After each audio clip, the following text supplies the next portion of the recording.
From the Library of Congress in Washington, D.C.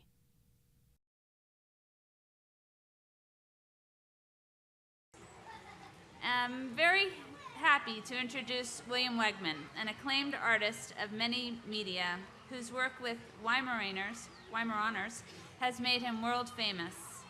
Mr. Wegman began his career with degrees in painting from the Massachusetts College of Art and the University of Illinois, but in 1970 he became the owner of his first Weimaraner, a male named Fay Ray, who was soon featured very prominently and wittily in Mr. Wegman's photographs and videotapes. Through the years, his other subjects and collaborators have included Fay Ray, her puppies, Batty, Crookie, and Chundo, and Fay Ray's further descendants, Chip, Bobbin, and Penny. Mr. Wegman's work has been exhibited in museums and galleries all over the world. His videos have appeared on both Sesame Street and late-night TV. In the 1990s, Mr. Wegman created a series of children's books and videos that featured his dogs involved in classic fairy tale scenarios like Cinderella and Little Red Riding Hood and other storylines. His new children's book is called Flo Wendell, which is a wonderful story about siblings. It features scenes Mr. Wegman has painted around the charming heads of two of his dogs. Topper portrays Wendell, and Flo naturally portrays Flo.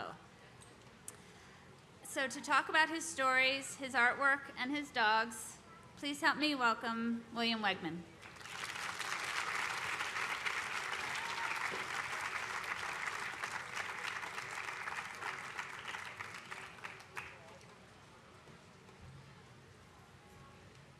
Hello, everybody. Thanks for coming. I brought some what used to be called slides. I don't know what you call them now. And I was imagining, I didn't do research this place. I thought I'd be talking in an auditorium with a gigantic screen, but we'll make do. Can we just go to that first one? I wanted to show you a little bit about me and my dogs, and how we work, how we used to work, and how we're working now, and how it led up to this new book. So is that on now? Okay, you see that camera? That's a giant Polaroid camera. And we drove it out onto a lake in Maine, and you see some of my models, my 4 dogs, posing, and I would take these pictures. This was years before I decided to make books. That happened later. Let's go to the next. So this is my first children's book was Little Red Riding Hood, and you see. Thank you very much. You see Little Red. You see the wolf, and I was close friends with the Rangeley, Maine dentist who made this dog something to wear in his teeth to make him look more vicious. So he made him false teeth, and that was one of the little adorable things that happened to that. And there's Little Red. I filmed this but I photographed this on location at my place in the woods of Maine, on the woods and lakes of Maine. Okay, next. And there is the next book. Was obviously, what's the next most famous character to do? It's Cinderella. And here's the fairy godmother. Fay is playing the fairy godmother, and she's appearing at the window for her real daughter, Batty, who was my superstar in a way. Fay always played she played the evil stepmother. Can we go to the next? And Batty played Cinderella, and that's the way it had to be. And there's my favorite role for Fay as starring sort of a Joan Crawford type role as the evil stepmother. Now this is the first time that I took a picture really and used dogs dressed up as people. I'd used them before. They were kind of human-like, but this is obviously anthropomorphic. It's a creature that has hands. And it's half human, it's half whatever. And I justified that because I thought it looked more like, mythology, like Egyptian characters that have birds' beaks and hands and so forth. And it also there's a history of children's book illustration that has, mice with hands and so forth. So it seemed to fit it. Let's go next one. More of Cinderella, more of these sets that we'd make. And then, after those two books with Hyperion, we made, of course, an alphabet book, an ABC with Fay, and that was very different. And sometimes the dogs were dressed up, and sometimes not. This was out of order a bit, but this is my dog Man Ray, who was my first, and this is one of his late pictures called Dusted, and it's actually with flour, not powder. Next. And the first picture of Fay, looking very powerful and just like a sculpture. She was a real thoroughbred. And Fay, I didn't photograph Fay for a whole year. I got her and would play with her, and she liked playing ball. But she really needed a job. She really loved working, and here she is reenacting a Renaissance painting by Arcimboldo, where I just put stuff on her. And if you can look closely at this photograph, which you can't, but if you could, you would see that she's looking right into the lens. She's not looking at me. She's looking at this. This camera is bigger than a refrigerator. It's gigantic. And I'm not behind the camera. I'm off to the side. So she really knew that she was working as a photographer's model. Next. And then onward, I made also movies, my first movie was a parody of the Hardy Boys called The Hardly Boys. They were played by Batty and Crookie. They were hardly boys, they were girls and dogs. So here's a friend of mine had an amphibious car, which he loaned us, and these dogs are actually in here. And it was difficult to teach them how to drive, and I never did, actually. The car sunk, and that was the end of that story. Next. And this one's even more difficult to explain. How do you get two dogs to man a sailboat, full sail on a lake, by themselves? It's just one of those puzzles I'll never completely understand, and we'll leave it a mystery. But it involved someone in a wetsuit. This is my favorite picture of Batty. She's very seductive and sweet.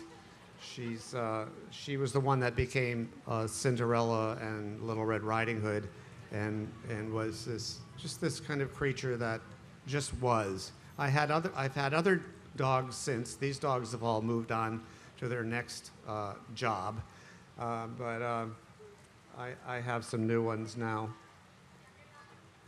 This is Batty with her son Chip at day 1, just born. And now this is going to blow your mind, but the next picture will be 6 months later. Go ahead. There he is playing the flute. And Chip became the star of a whole nother series of books, which were my own stories, and I made maybe, I don't know, between 3 and 10. I can't remember. I don't have a good memory, but I made a bunch of these books. Move on. There's another dog that I photographed, my assistant's dog, almost a pure black Weimaraner-like dog. And go ahead. And here's a spectacular dog who never had her own book, but she was the cover of National Geographic in a story about the dog genome. And her name was Penny. She was like Batty, very easy to work with. Never dared yell at her. If I would yell at Batty, she would run away. Like, an insane person has entered Bill, and I must leave. Or as if you yelled at Fay, she'd go, "Yes, I am bad." She kind of likes it, but Penny, she never did anything wrong ever. She's just a fantastic dog. Next. And this is Chip in every once in a while I'd get sick of doing the anthropomorphic pictures, dogs dressed up, and want to get back into something where they look, I don't know, like art rather than like people. And this is a drawing of mine. And, as someone might have mentioned earlier, I studied painting and drawing. I went to art school because I like to draw and paint. And I ended up actually getting back into painting. And that leads up in some way to the book that is coming out tomorrow, Flo and Wendell, which has the dogs' photographed faces, but I'm painting around them. So we'll just let you look and enjoy these, and then we'll move on.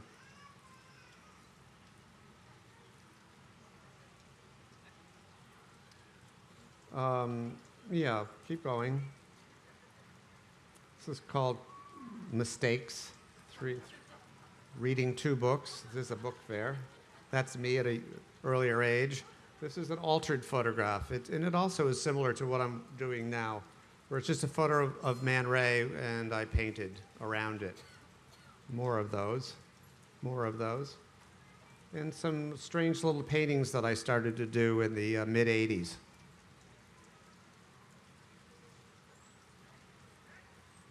Now, I thought I studied painting, but I stopped painting for like 20 years, so I had to figure out how to do it again, and it didn't really just come naturally. And so I went through lots of different styles. Now, here's something that I came upon. I always, as a child, liked to copy pictures out of a book, look at a pretty scene, and then paint my own. In this case, I'm looking at a pretty scene and extending the edge, making it move into something else, like just taking the end point and make it into something that's convincing but surprising. And this is a rather large painting. It's about 12 feet long, and it's again, if we were at a college auditorium, which is the last place I showed these slides, you would be able to see how it evolves. Keep going.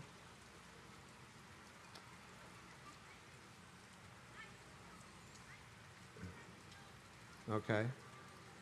So yeah, so there's just more of these, and then there's always dogs. So now my life is spent photographing dogs, painting, making movies, talking to people, and then now I've been invited to make a new series of children's books after taking like 10 years off. And so these last pictures here, you'll see some of the new ways I'm working. These are little studies for this character, Flo. Now leave it there for a second, and we'll talk about Flo now. She is not related to Fay and my other dogs. She's got a very different personality. She's now 2 years old.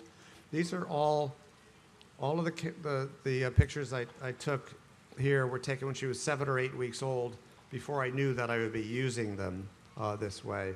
So now I have almost like a palette of maybe 10 or 18 pictures of this dog at 8 weeks, which I'm trying to factor into stories. Now we'll go to the next. And some other little characters I made. These are just studies. Keep going. Studies for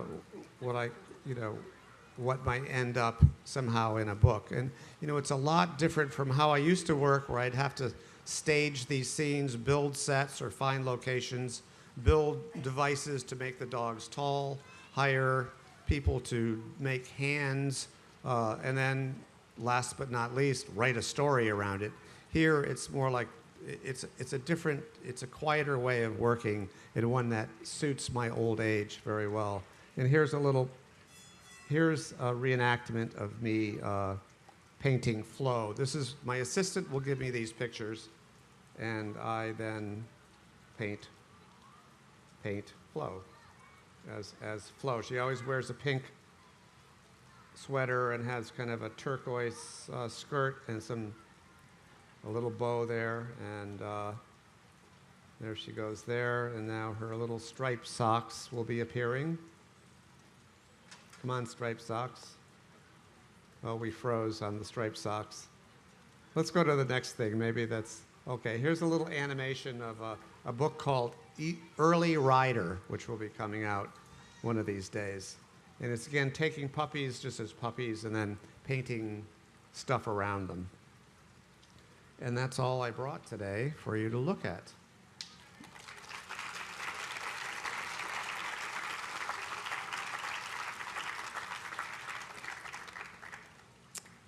If I was more attractive, I'd take my clothes off and do a little show, but I think I'll spare you that. And if there's any questions about anything, that world politics, dogs, puppies, dressing up. Should I stop? No? How many times have you tried to train your dogs? Where are you? Right Oh, there you here. are. Thank you. How many times do I try to train them? Well, you know, it's very interesting. I use strobe lights. I put them up so they're tall. They're usually standing on a box or something. When the light goes off, I don't say bad dog or give them treats. I just keep doing it. And they know that, they learn that that's really okay. So I train them just on the job. I don't do stuff first and then go in to do that. So they train themselves. They also train each other. When one dog sees another one posing and being called to do something, they decide that they want to do it too.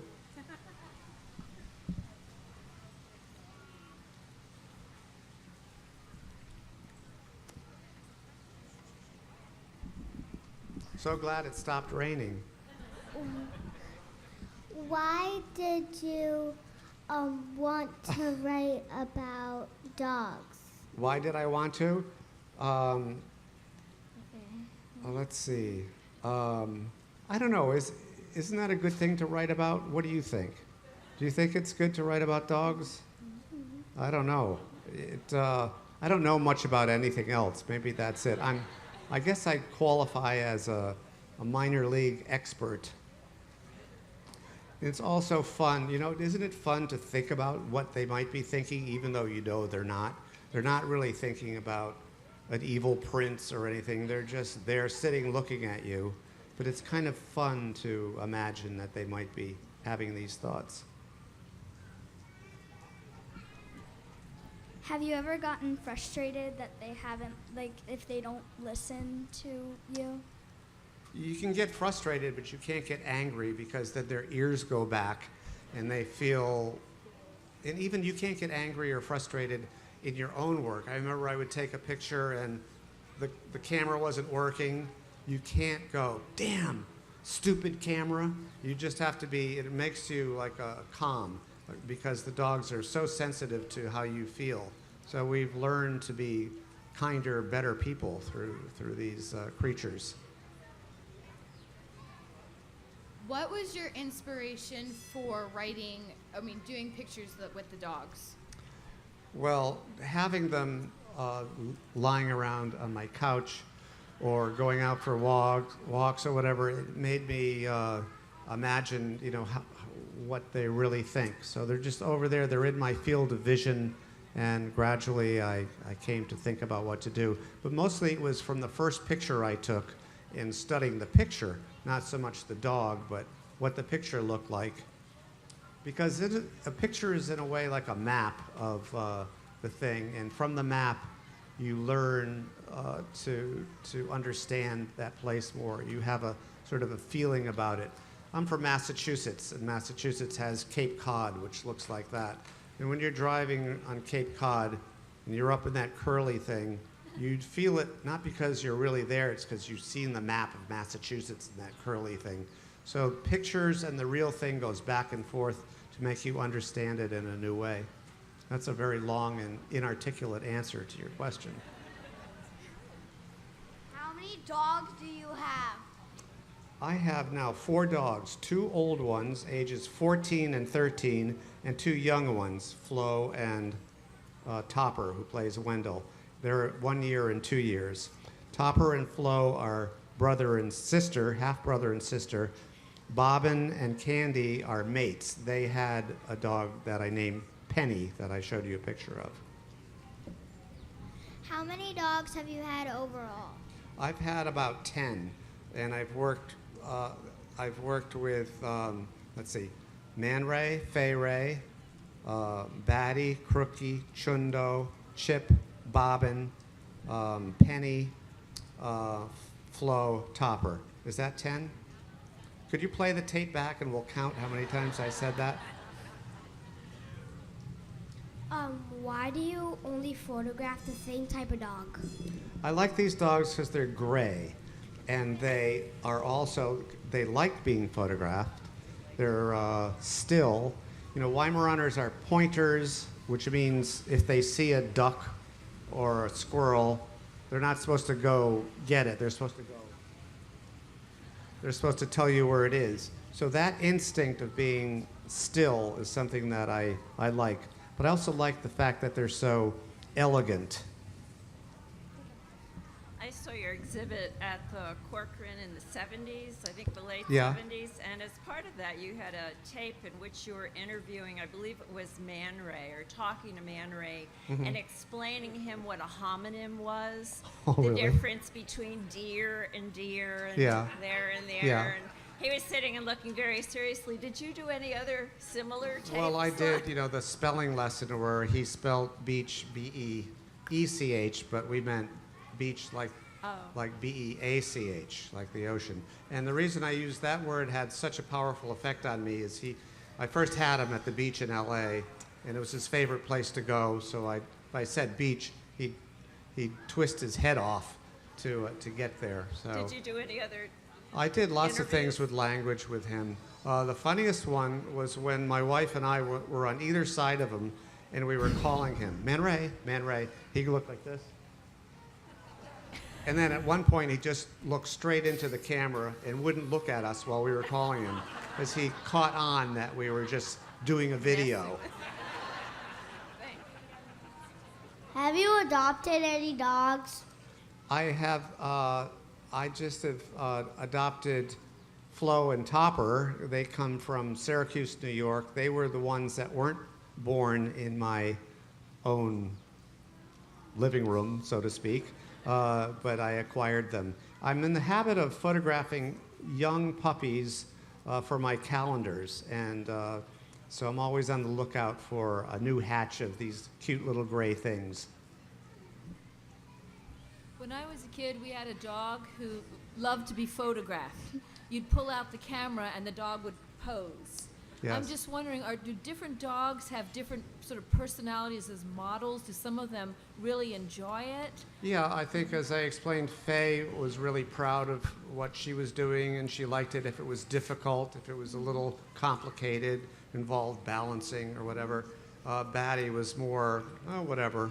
And there's a dog, Candy, that I photograph in tremendously athletic positions where she looks like she's standing on her hands or flying through the air. She never really liked posing. She would make a really ugly face as soon as you would go, but she likes doing these kind of dance moves. How long you spend time playing with your dogs? I spend every minute of my life, except now that I'm here in Washington, D.C., playing with my dogs, and my wife is going crazy trying to entertain them when all they're saying is, "Where's Bill? He should be back by now. It's 4 o'clock, time for us to eat, time for us to be walked, time for us to play ball." So that's my wife and my life are ruled by my dogs, or something like that.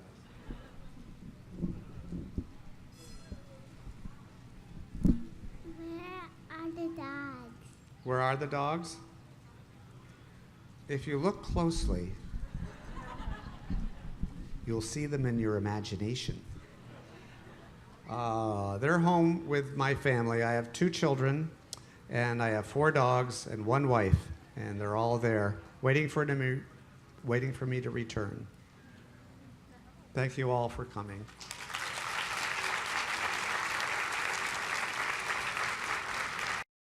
This has been a presentation of the Library of Congress. Visit us at loc.gov.